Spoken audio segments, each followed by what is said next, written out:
Your story's not over yet!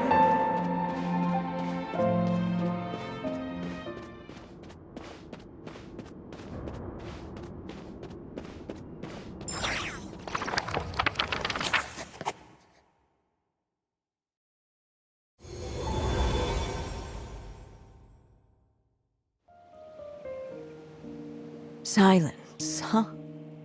Have you nothing to say about my proposal? Let me get this straight.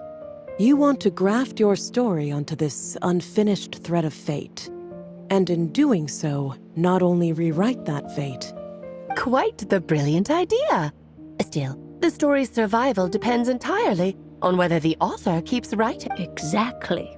And the moment foretold by the prophecy is still centuries away. I see. I thought my own ignorance might be the problem. That I'd asked more of the noble science of alchemy than it could ever deliver, or that I had failed to discern the heavenly signs and grasp the secret truth underlying the prophecy. Little did I imagine that time itself would prove to be the greatest hurdle of all. Well, my friend, this has been a most intriguing experiment. And from an academic perspective, at least, I don't think it was a bad proposal. Someday, the prophecy will come to pass. So remember, my friend, much like the stars themselves, there will always be something that transcends the test of time. Thank you, everyone. You've helped me so much already.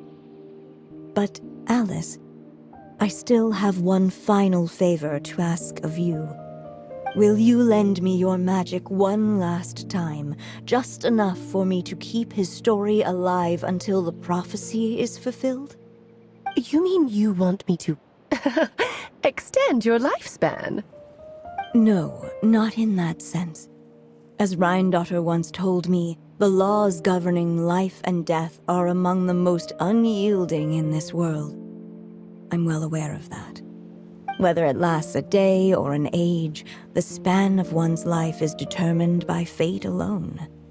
If I tried to breach that law by force, I'm afraid I would lose what makes me human. This is not a path I want to go down. If I am to die, then I shall die a human. So what is it that you want me to do? I would like you to send this pen of mine into the future. I see. Then perhaps there really is a way I can help. I could create a kind of story magic to take over the writing once you're gone. Oh, but for it to work, you would need to provide enough of your own words for it to learn from. How much? Oh, an immense amount. So much, in fact, that you would have to spend the rest of your life writing, and even then, I'm sorry to say, it would not last forever. No matter how much you write, there is a limit to the number of words you can leave behind, but the world itself will never stop changing. Someday, perhaps, even your entire corpus will not be enough for the magic to continue describing this world. And when that happens, the story will end. Still, it's worth a try.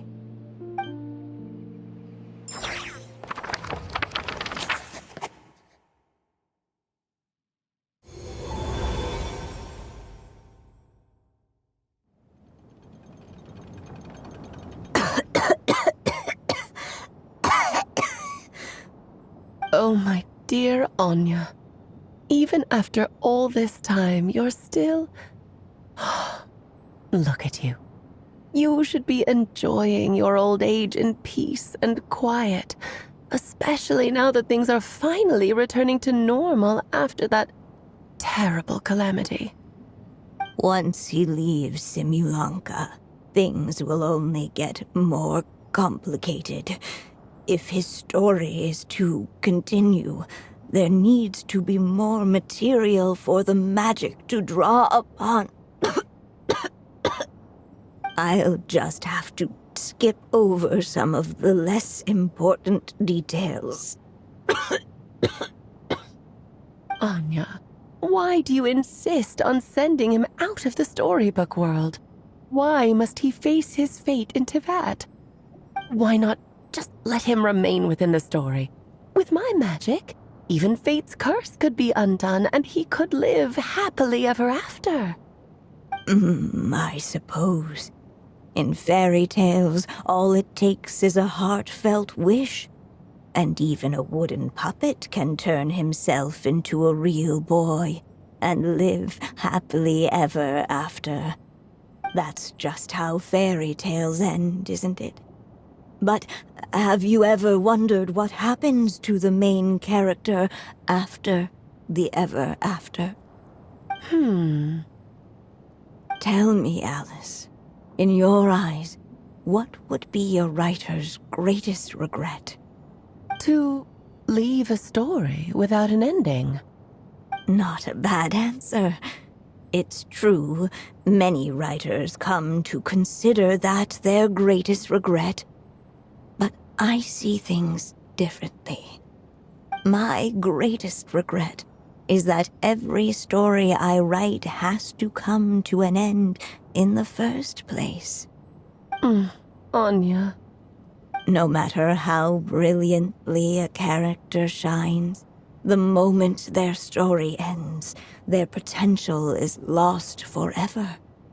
For them, the story itself becomes an inescapable fate. But what if, instead, I could place my pen in their hand and let them continue the story themselves? You mean... You said it yourself. I can only leave so many words behind. Even with your magic, the idea that I could keep the story going until the prophecy comes to pass is wishful thinking at best. But I've found a way to use your magic to transform some of my finished stories into a special kind of ink. This ink is a magical medium he can use to complete the story the way he wants to. For what is storytelling but another kind of magic? And if he can experience the whole tale himself while leaving behind his own wishes and aspirations, even once he reaches the chapter where I stopped, he'll still be able to carry the story forward on his own. And so, by leaving him this ink, I can entrust him with the responsibility of writing his own story. A character with the power to write their own story. That way, he'll finally be free from the cage that is my pen. And like anyone else living in the real world, he can go on to create a life of his own. And you no longer need to worry about the constraints of my magic. What a brilliant idea, Anya.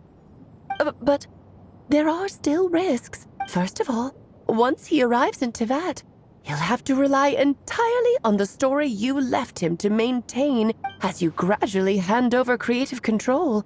That connection will grow weaker, and at some point, he might lose it altogether. But at the same time, he'll also have the chance to forge that connection for himself. The issue is, this method taps into too many of Teyvat's core secrets. Any overt hints you try to leave will be erased in no time. In fact, it'd be hard for you to leave anything at all to guide them. We still have the story itself, though. I can use that to show them the way. It's entirely possible he burns through all your ink, never reaches the chapter you had in mind, and gets stuck, roaming the chapters of his past. But despite all that, I still believe in what this child can become.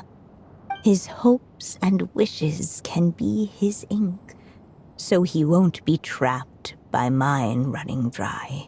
Oh, what the writer you are, Anya. Your imagination never ceases to amaze. And you do know how much I love a happy ending. You shall have my help, my dear. Thank you, my friend. Well then, my child. Do you understand what you must do? Yes, I think I do. It's my turn to keep this story alive. Then what's holding you back? What will become of you after I take up this pen? I will fade away. There will no longer be a reason for me to go on existing. My child, or your mother, I should say, passed away long ago. The voice you're hearing is nothing but a magical echo that has now fulfilled its purpose. You needn't feel so reluctant to let me go. I know my mother died long ago. It's just, when you lose your mom too soon, it's hard to tear yourself away from the stories she used to read. I guess it's a silly way of pretending she's still here, by your side. Durin. But after coming to this world and traveling it with my friends, facing all kinds of enemies together, I suddenly realized I couldn't just sit around listening to my mother's stories because I'd found a new purpose in life. Maybe this is just what growing up feels like. With all my new friends waiting, it's time I finally set aside my mother's storybook. I'm ready to grow up now, Mom. Then take this. A gift I should have given you a long time ago. You've witnessed this story from the very beginning. Made your wishes, offered your blessings, and even wrote your choices into its pages. From here on out, this pen is yours. Now I ask of you, the other pillar of this story, as both its reader and its witness, will you turn the page so the next chapter can begin?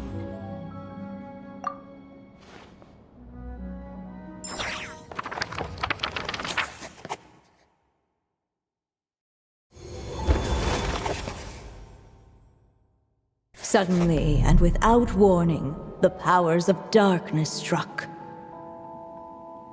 The question was, could the little dragon prevail? Alas, it was here that the story witch's tale had to end. But Durin's tale, on the other hand, had only just begun. Stepping into his mother's memories, he picked up her pen. And so the story that was ending began anew. He had made up his mind to challenge the fate that barred the way ahead.